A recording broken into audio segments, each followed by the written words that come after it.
गुजरांवाला में कत्ल होने वाले नौजवान के वर्सा एहतजाज कर रहे हैं। आइए आपको वहां ले चलते हैं।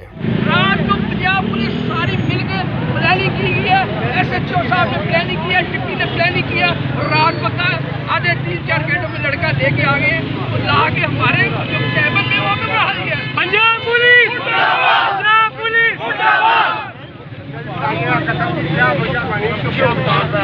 जी बिस्मिल्लाहिर्रहमानिर्रहीम। मुझे मगरिब के बाद राणा सुभान जो मेरा छोटा भाई था मकसूद, उसकी कॉल आई है यासर भाई मैं नमाज पढ़ के आ रहा था, उसने मुझे मजाक किए हैं तो उसको समझा रहा हूँ। मैंने उसके मालिक को फ़ोन किया है, वो कहता है मैंने निकाल दिया उसको। इसने 6 माह पहले भी हमारी पास जो अक्सर का एक खातम है नुमान, हमारा भाई इधर ही नुमान का सर फाड़ा था इसका, तो उस वक्त भी इसका बाप आके माफ़ी मांगे इससे गया था। हमने शर्त रखी थी कि ये मस्ती वाले में नहीं आएगा। आपका मीडिया गलत हमने मिला रहे हैं कि दोस्त को मारा, दोस्त है नहीं था, वो तो फतोमंड से आ रहा था। उसने सीधे फैर हमारे भाई को मारे हैं, सीधे फैर।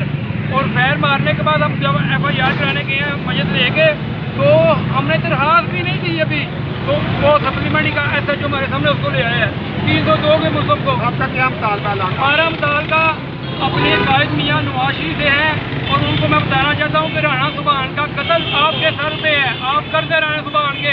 राणा सुभान ने पहला वोट आपको कास्ट किया है, वो मियाँ नवाज शरीफ का सिपाही था। वो जहाँ भी जमात का फंक्शन होता था हमारे साथ अगली सभा में होता था, अगली सभा में होता था। हमें साथ चाहिए, हमें पुलिस से कोई जरूरत नहीं है। देना चाहता हूँ अपनी कायद की बेटी को, आप सीरियल पंजाब है, गुजरांवाला कहीं बलोचिस्तान में नहीं है, तो आपको पता ही नहीं चल रहा कि आपकी अपनी जमात का एक दिन दिहाड़े बेरहमी से कत्ल हो गया है और आपको पता ही नहीं चल रहा। पंजाब पुलिस मुर्दाबाद।